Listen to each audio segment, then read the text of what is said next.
Rahman Rahim, Prime Minister Narendra Modi,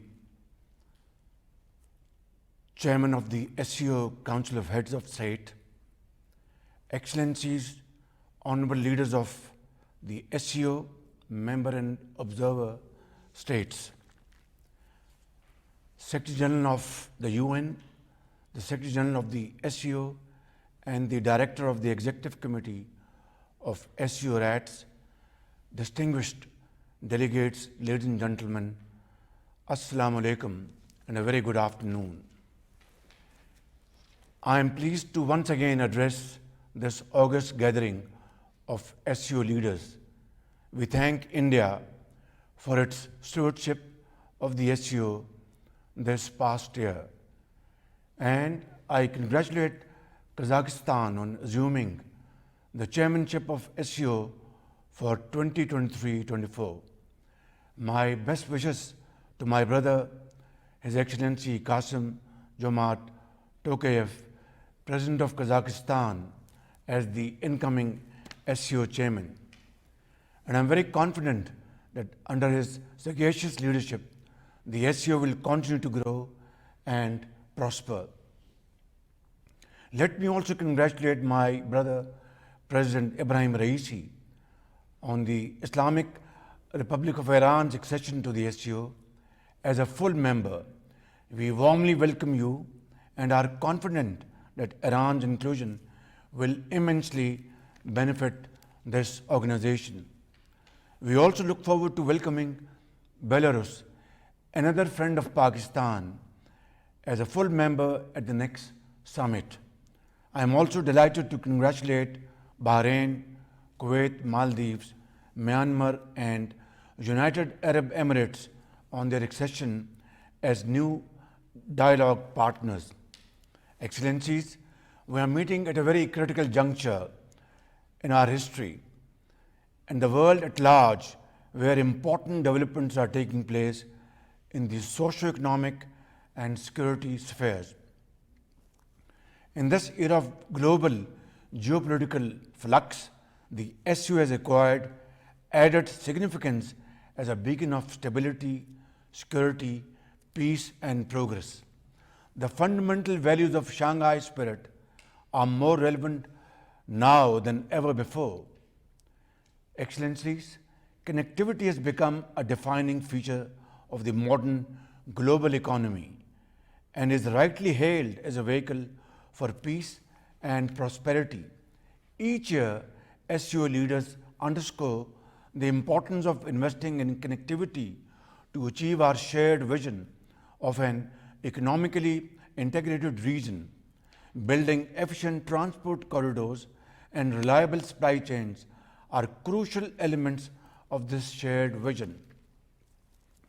The China-Pakistan Economic Corridor, a flagship project of the Belt and Road Initiative, can be a game changer for connectivity, stability, peace and prosperity in this entire region. Pakistan's location serves as a natural bridge connecting Europe and Central Asia with China, South Asia, and Middle East.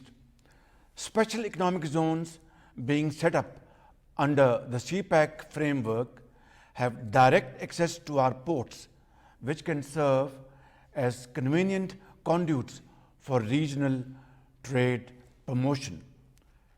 And to that end, Pakistan plans to host the SCO Conference on Transport Connectivity for Regional Prosperity in the last quarter of 2023.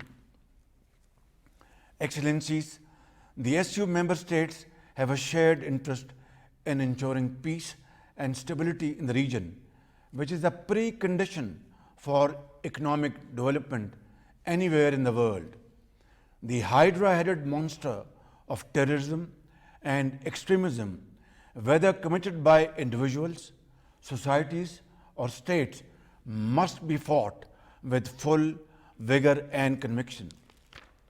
Any temptation to use it as a cudgel for diplomatic point scoring must be avoided under all circumstances. Terrorism in all its forms and manifestations, including state terrorism, must be condemned in clear and unambiguous terms. There can be no justification for the killing of innocent people, regardless of the cause or pretext. Similarly, religious minorities should never be demonized in the pursuit of domestic political agendas. While the sacrifices made by Pakistan in fighting terrorism are without parallel, this scourge continues, unfortunately, to plague our region and remains a serious obstacle to the maintenance of peace and stability. SCO countries must take concerted and immediate actions, both in their national capacities as well as collectively, under the framework of SCO RATs to combat the three evils of terrorism, extremism, and separatism.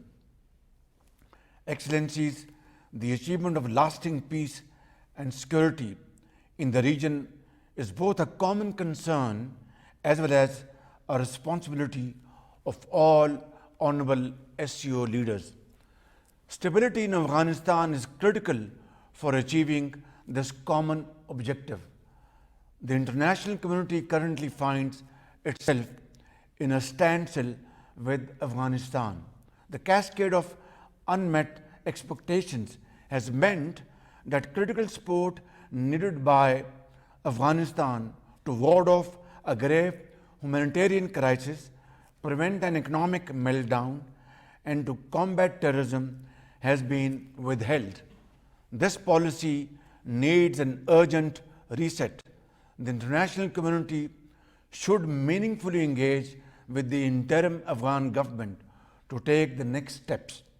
Similarly, the interim Afghan government must also take concrete measures to ensure its soil is not used for terrorism by any entity. A peaceful and stable Afghanistan will not only bring economic dividends to the Afghan people, but would also unlock the true economic potential of the SCO region as well as contribute to global peace, security, and progress. The SCO Afghanistan Contact Group has an important role to play in providing a platform for practical cooperation. Excellencies, climate-induced disaster is knocking on our doors. Being a global crisis that threatens humanity's survival, climate change demands global solidarity and a global response. It's time to act, and we must act now and immediately. Pakistan has lived through the horrors of climate change during the last year's devastating floods that took more than 1,700 precious lives, including those of children and babies born just few days ago, and inflicted unimaginable losses of over $30 billion on our economy. Pakistan is committed to working for a sustainable and nature-positive world that we owe to our future generations. We must also ensure that developed countries deliver on their assurances to provide enhanced support to developing countries in mitigating and adapting to the effects of climate change. Excellencies, poverty alleviation remains a pressing and burning issue for SCO member states. The heightened military tensions across the globe and unprecedented hike in energy and food prices, coupled with economic recession in the aftermath of COVID-19 pandemic, have taken a heavy toll on our efforts to address the challenge. The presence of the largest number of poor people on the planet within SCO borders obliges us to have closer cooperation for poverty alleviation. I would like to thank and congratulate the SCO states on establishing the Special Working Group on Poverty Alleviation that was proposed by Pakistan. This working group has become operational and will provide an impetus to our collective efforts to eliminate poverty and improve the living standards of our people. Excellencies, to achieve the goal of sustainable peace, the fundamental rights and freedoms must be guaranteed to all, including those under occupation. Peace and communal harmony should replace violent ultra-nationalism and xenophobic ideologies, especially Islamophobia.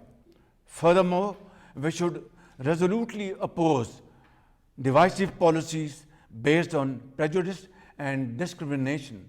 There should be no place for the willful provocations and incitement to hatred, especially on religious grounds. The SCO stands for observance of the UN principles of sovereignty, territorial integrity, and people's right to self-determination. We must ensure for these universally recognized principles within the SCO borders for friendly relations among the nations. The UN Security Council resolutions offer us a workable framework for these resolutions of some long-standing disputes in the region. These must be addressed to immediately and settled amicably before it's too late. With more than 40% of the world's population and almost a quarter of the world's GDP, the SCO represents a promising future if only we can work together to seize it as a team and community. To achieve this cherished goal, I reaffirm Pakistan's unwavering support and commitment to address our common challenges and to realize our shared dreams of peace, prosperity, stability, and enhanced connectivity of the SCO region. I thank you all.